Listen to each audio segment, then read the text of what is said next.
Well, hi, this is Burns Hargis for another edition of Inside OSU, and we have a very special guest today.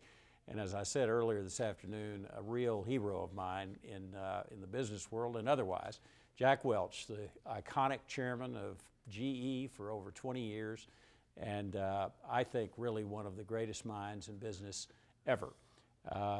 In your book, Winning, The Oracle of Omaha, Warren Buffett said that it's the only management book you'll ever need, and I highly recommend that as being the case. So Jack, welcome. We're delighted to have you here at Oklahoma State University. I know it's your first trip, and I hope you've enjoyed the stay. I love that stadium out there. Yeah, we're here at Boone Pickens Stadium. Jackie, you're talking not only to the executive management briefings in Oklahoma City and Tulsa, but you made a stop here in Stillwater to speak to our students. And I guess you get a chance to do that a lot. What's the main message you try to leave with college students these days? Well, that they've got to control their own destiny. They've got to be out there selling themselves in a more difficult environment than they've had.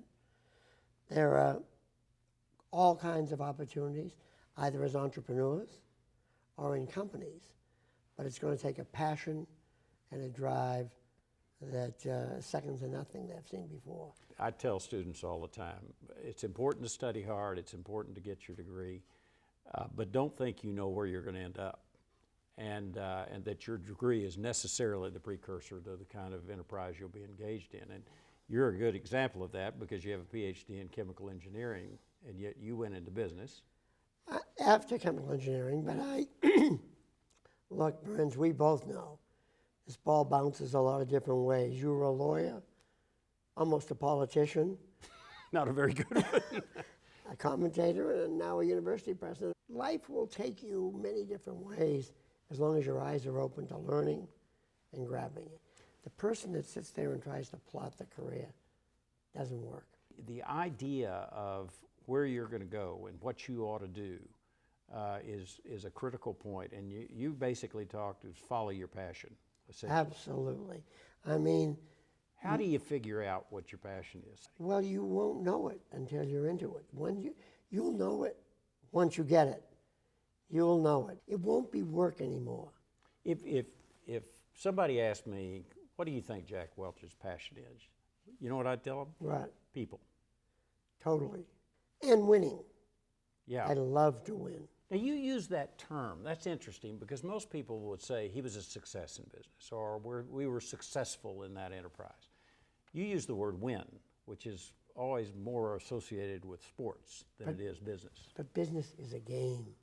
The team that fields the best players wins in sports. That's true. The team in business that fields the best players wins. A lot of people, when they hear the name Jack Welch, think of you as a real tough taskmaster, and they'll point to the whole concept of differentiation that you kind of invented. Right. But tell us what differentiation means. Well, let's go back to sports for a minute.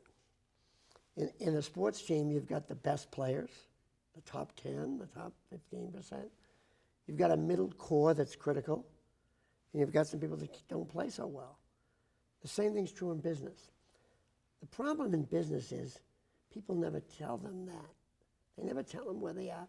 Why should you go to Oklahoma State University and get graded A, B, C, and then all of a sudden go to a company and it's cruel to grade you? Mm-hmm. It's the silliest notion in the world. I want to grade you all through life. I want to grade you in every job you're in. I want to say you're the best. Here's what you got to do to improve. And you're not making it. If you're not making it, that doesn't mean you fire people. You tell them, look, you got a year or so to find someplace where you fit. You don't fit here. I was really struck by a couple of things you said the last time I saw you on CNBC. And you said that technology was kind of a novelty in the 80s to business. But as you neared the turn of the century and then into the 21st century, it really began to profoundly affect business. Primarily in terms of the jobs that it often could displace. Talk about that. Well, we're seeing that now. We're seeing what people call jobless recovery. People are able to do more with less. That's a reality. That's happening everywhere. And technology is making it possible. Let's take GE. When I became chairman, GE had 410,000 employees. We did $25 billion of business. I retired, we did $130 billion with 300,000 employees. So we had 25% fewer employees for 5 times as much volume. Now this is really kind of an ominous trend for students graduating now. No, I don't. It is for those that aren't, hungry. What's a new worker in our country to look for? Innovation. Absolutely has to be smarter, has to be open to ideas around the world, has to be finding better ways to do more with less, be more creative. If you've got kids that come to school every day to find a better way, to think about opening their minds to different people, different cultures, different ideas, then you've got something. But you've got to get people with this open mind. That's what your university's job is, to crack open heads, let them see the light, and to go try new things, and to excite them about trying them. You have a famous 4 E's Yep. for evaluating people, and whether you hire them or not, and so on. And if one of our students was going to interview with Jack Welch, why don't you give us a quick rendition of Energy, the ability to have lots of energy. 2, energize others. Energy is worthless if it doesn't translate into exciting others to do things. Edge, the ability to say yes or no, not maybe. And then finally, execute. Get it done. Get the job done. I want to close with a question that struck me also, that you, in your talk earlier and in your book, you actually set out to hire people that you think are smarter than you are. Is that true? Desperately. You're only as good as those you have around you. You know that better than anybody. But as you say, the values are critical, right? Absolutely. Shared values. Absolutely. But I mean, if you think about one person running GE, what a joke that would be. Engines, medical equipment, networks, finance. It's a whole crowd of bright people doing great things, hopefully with you as somewhat of an orchestra leader, making it all work. But in the end, if they're not terrific, you're a bum.